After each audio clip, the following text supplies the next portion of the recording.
Fala pessoal, hoje vamos finalizar Tito, capítulo 3. A Yasmin vai compartilhar lá na Yasmin.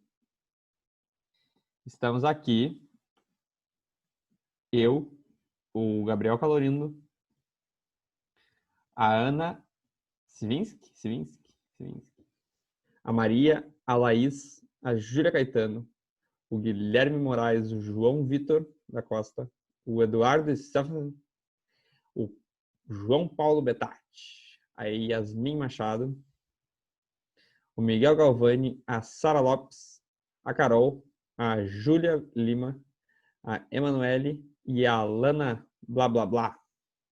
É isso aí.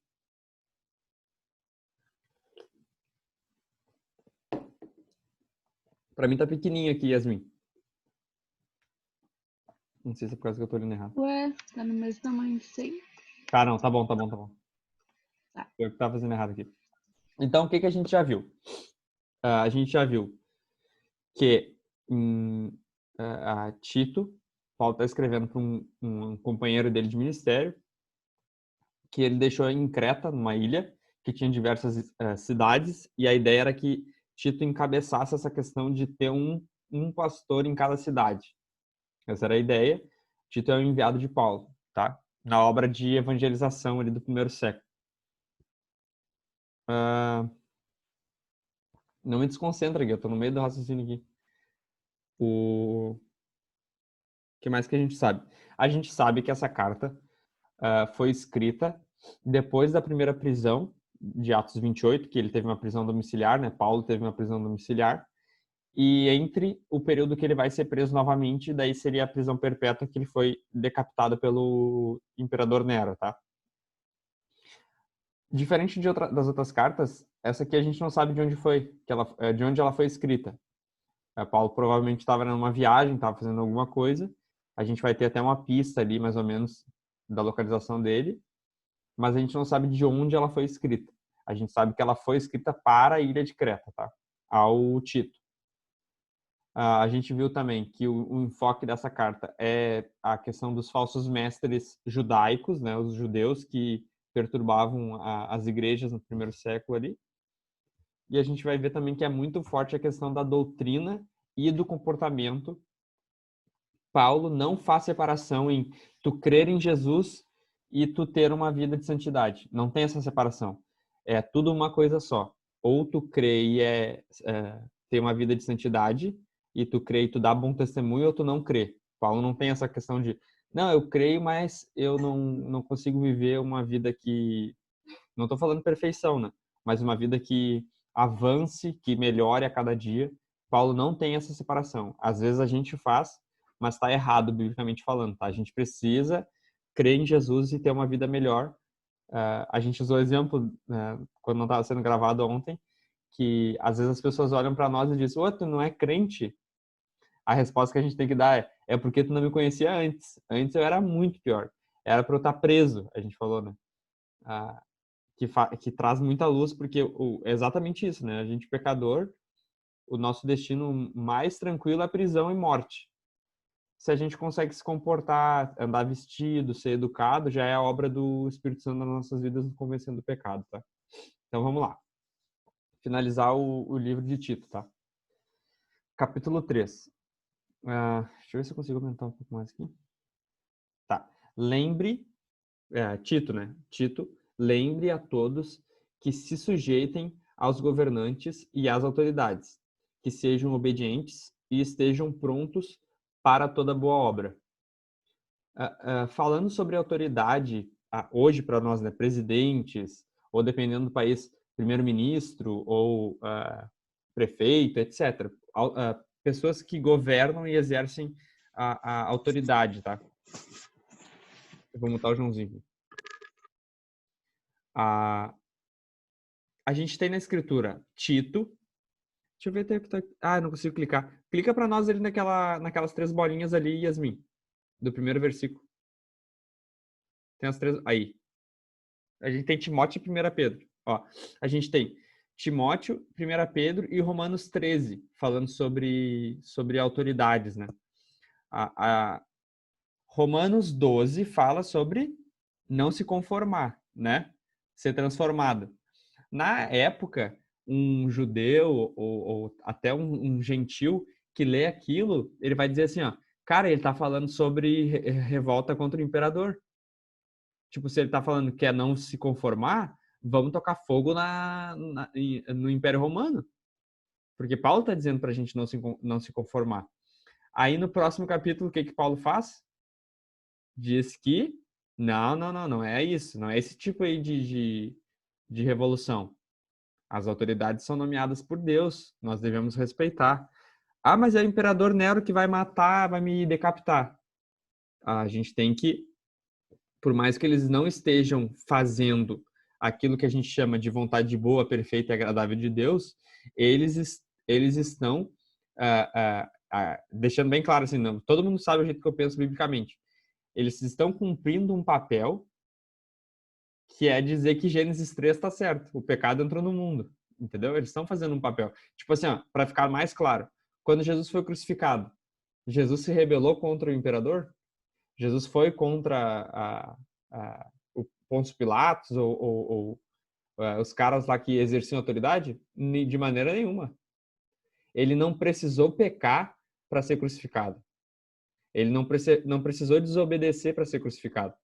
Então, nós, os que são entregues como cordeiro aos lobos todos os dias, né? A gente é entregue, nós somos simples e a gente está sujeito a ser martirizado, a gente está sujeito a tomar tapa na cara em resposta ao evangelho. Quando o evangelho estiver em jogo, o evangelho estiver em risco, a gente dá a outra face, a gente se humilha, a gente obedece, tá? O que a gente não vê é Jesus pecando por obedecer às autoridades. Isso a gente não vê. A gente é chamado a obedecer a Deus, né? Não tem como servir a dois senhores. Então, quando entra a questão de idolatria, qual que é a nossa postura? Não vou me dobrar. Ah, então tu vai morrer. Ah, então tá. Eu posso morrer. Mas se a gente não vê negar imposto, a gente não vê o anarquismo, né? Que hoje está muito em alta, a questão do cara ser contra o governo.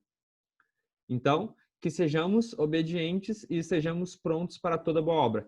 Muito forte essa questão da toda boa obra. Paulo tinha um enfoque em falar que os cristãos devem praticar boas obras. Quais são as boas obras que a gente viu? Ele fala dos idosos, ele fala dos jovens, ele fala das mulheres, ele fala das mulheres idosas. Mas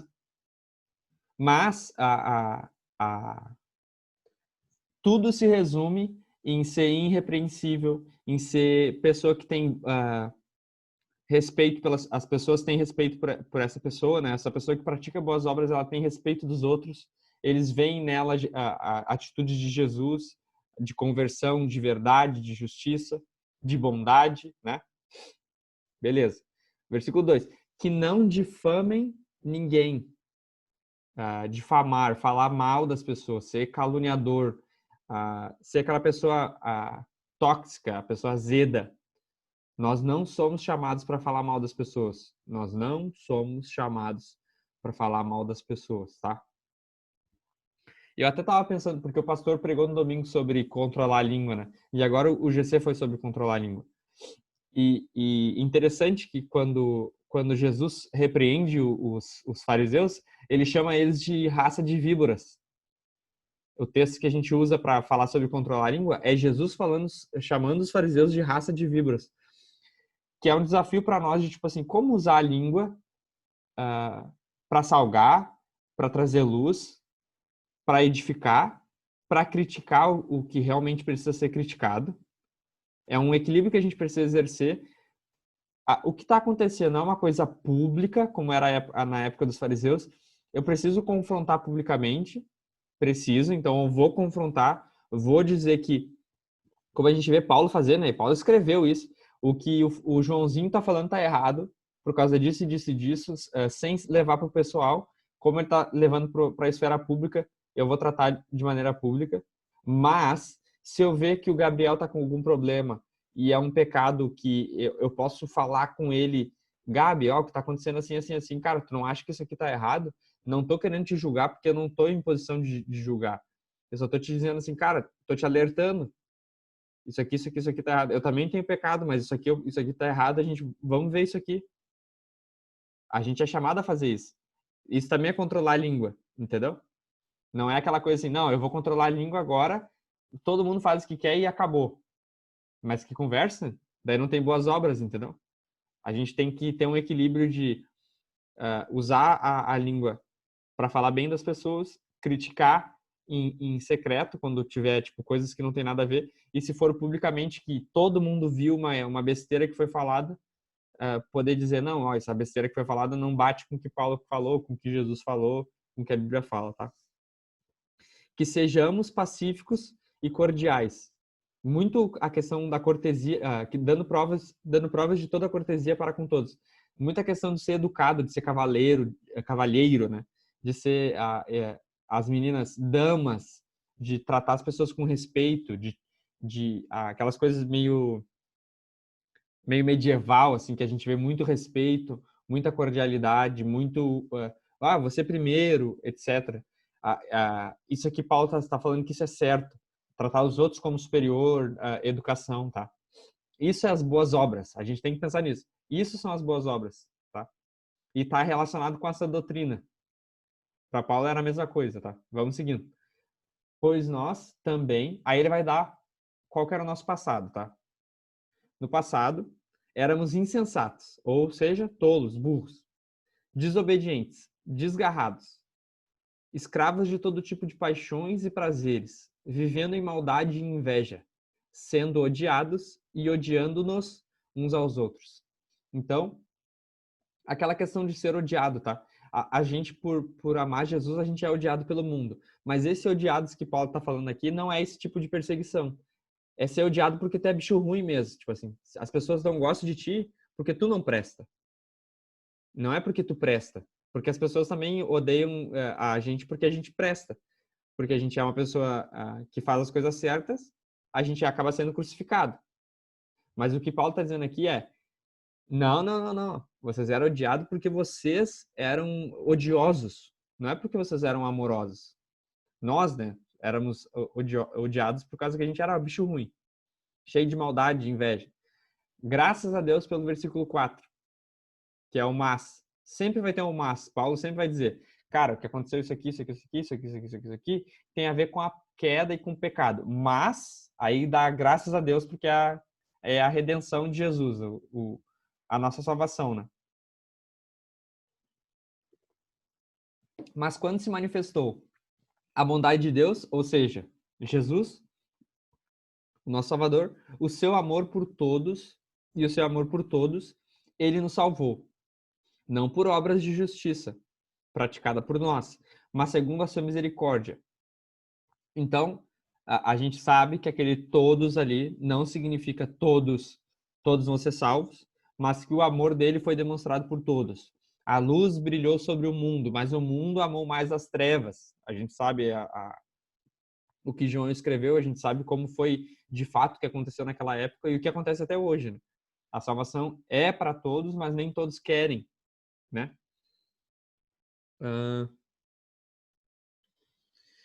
Ele nos salvou mediante o lavar regenerador e renovador do Espírito Santo, que ele derramou sobre nós ricamente. Aí ele está falando do Pai, né? Porque ele falou do Pai, ele nos salvou, tá? Nos lavando e renovando pelo Espírito, que derramou sobre nós ricamente, por meio de Jesus Cristo, nosso Salvador. Então, tipo assim, não está escrito Trindade aqui, não está escrita a palavra Trindade, mas quem é ele que enviou Jesus? Quem é ele que nos regenera por meio do Espírito Santo e derramou sobre nós ricamente o Espírito Santo por meio de Jesus? Ele está falando do Pai, que regenera pelo Espírito, por meio do sacrifício de Jesus. Então tá os três nesses versículos aqui. O Pai, o Filho e o Espírito Santo, tá? A fim de que, justificados por graça, nos tornemos seus herdeiros, segundo a esperança da vida eterna. A gente tem que ir devagar aqui. Ele nos salvou mediante o lavar regenerador e renovador do Espírito Santo. Está lançando muita luz sobre nascer do Espírito. Palavras de Jesus, Nicodemos, se tu não nascer do Espírito, tu não vai herdar o reino dos céus, né? Se tu não nascer do Espírito. Então a gente sabe que quando a gente aceita Jesus, a gente é nascido de novo. Nós temos uma nova natureza. Nós temos uma velha natureza ainda, mas temos uma nova natureza, que agora começa a brigar, né? A carne e o espírito começam a brigar dentro da gente, um conflito de naturezas, né? E que nem sempre a gente ganha e nem sempre a gente perde. É isso, né? É a mesma coisa. Nem sempre a gente... não significa que a gente sempre vai perder e não significa que a gente sempre vai ganhar. É uma batalha, uma guerra. Tá? O Espírito Santo, né, que está em nós, é por meio dele que a gente é salvo. Se não nascer do Espírito, não é salvo, tá? Se o Espírito não habitar no nosso íntimo, a gente não entra no céu, porque ele é o selo da nossa salvação, a garantia, né? E a gente só consegue ser nascido de novo se a gente crê no sacrifício de Jesus. Somente aquele que crê que Jesus é o Filho de Deus, que ele morreu por nós, que ele morreu por causa dos nossos pecados, esse vai ser salvo. Senão, não tem salvação, tá? É isso que Paulo está dizendo. É a esperança da vida eterna, tá? E herdeiros é como se a gente fosse, e de fato, né, irmãos de Jesus. Se o filho tem uma herança, a gente usufrui dessa herança junto, como herdeiros, tá? Ou co-herdeiros, uma coisa assim que Hebreus fala, tá? Versículo 8. Fiel é esta palavra. Tudo que foi escrito aqui daqui acima, né, é fiel. E quero que você fale ousadamente a respeito dessas coisas, para que os que creem em Deus se empenhem na prática das boas obras. Novamente, boas obras. Ele está relacionando com, se tu pregar essas coisas, vai ativar algo nas pessoas, as pessoas vão crer, né? E vão se empenhar na prática das boas obras. Por tu saber a sã doutrina de que Jesus morreu numa cruz para nos salvar, de que é o Espírito Santo que nos convence, que é ele que nos traz regeneração, renovo, tu vai ter uma vida de prática de boas obras. É isso que Paulo está dizendo aqui. Crer certo nos faz ter uma vida certa, nos faz andar num caminho certo, tá? Porque a palavra ilumina o nosso caminho, né? Ela vai nos guiando e a gente vai acertando os passos, tá? E sempre na sombra de Jesus. Jesus vai andando na frente, a gente vai seguindo ele, né? Na trilha de Jesus. A gente canta isso no Geração Futura. Ali no final do 8. Estas coisas são excelentes e proveitosas para quem? Somente para os crentes? Não, para todas as pessoas. Muito interessante essa colocação de Paulo. Porque em Creta tinha todo tipo de gente, entendeu? Qual que era a marca deles? Preguiçosos, comilões, terríveis, era bem assim as palavras, né? Mentirosos. E Paulo está dizendo, se vocês começarem a dar bom testemunho, isso é bom para todo mundo da ilha. Todo mundo vai ser beneficiado. Eu vejo muito assim, ó. Por que no Brasil tem corrupção? Porque a gente é corrupto. Entendeu? Só tem corrupção porque o brasileiro é corrupto. Simples, numa conta simples, assim. Não precisa ir muito longe. Não precisa dizer que, tipo assim, é claro que tem a questão espiritual, do pecado e tal, mas é por causa que a gente dá ouvido a isso. A gente dá ouvido ao pecado e a gente peca. Simples. Não é porque alguma coisa acontece e por causa de Portugal, por causa de não sei o quê. É porque a gente é pecador mesmo e a gente rouba. Se a gente começar a dar bom testemunho, as pessoas vão achar bom isso e vão querer mudar, vão querer ir para o nosso caminho, né? Elas vão ver que faz sentido e é bom para todo mundo. É excelente e proveitoso. Correr aqui. Agora eu acho que o mais forte, né? É essa parte que vai vir agora, que até a Yasmin comentou ontem. Evite, ou seja, evita. Eu estou evitando falar com a Júlia. Eu estou evitando falar com o Eduardo. É super forte falar isso, né? Estou evitando falar contigo. Evitar alguém, tá? Paulo está falando sobre isso. Evite a pessoa que provoca... Desculpa. Evite discussões tolas. Tito. Eu ia falar Timóteo. Tito. Evite discussões tolas. Ou seja, dá para discutir. Não tolo. Não com discussão tola. Dá até para discutir, mas discussão tola, não. Genealogias, controvérsias e debates sobre a lei, porque são inúteis e sem valor. Paulo está dizendo, ficar debatendo sobre aí, por causa do comentário que eu li ali, não sei se pode ser a lei romana, a lei mosaica, não sei. Por causa que vai falar dos Zenas lá no final, né? Se for sobre a lei mosaica, que tipo de debate é? Cerimônia, coisas do âmbito civil de Israel? Cara, não tem por que discutir isso. A lei, Jesus resumiu, amar a Deus acima de todas as coisas e amar o próximo como a si mesmo. A discussão está sobre isso? Não. Tá, então é inútil. E se for discussão lei política, aqui é extremamente forte o cara pensar assim, né? Discussão política não tem valor nenhum. Romanos 14 vai dizer. Cara, não muda as pessoas. Discutir lei política não muda as pessoas. O que muda as pessoas é o quê? O evangelho. O que muda as pessoas não são as leis políticas. É o evangelho. O que tem poder para transformar a vida das pessoas é o evangelho. Então não fica discutindo coisa que não faz sentido, tá? Sem valor e inútil. O 10, forte também. Evite a pessoa que provoca divisões. Aquela pessoa que está sempre dividindo, sempre brigando, sempre discordando, sempre... tu vê que não é uma coisa em amor para edificação, é para destruição, é para morte. Evita essa pessoa. Por quê? Depois de tu ter conversado com ela, né, admoestá-la, interessante aquele ou, porque se for uma e duas, significa que tu tem que ir uma e outra vez. Ali ele bota uma ou duas. Não significa que tu tem que ir duas. Pode ser só uma vez.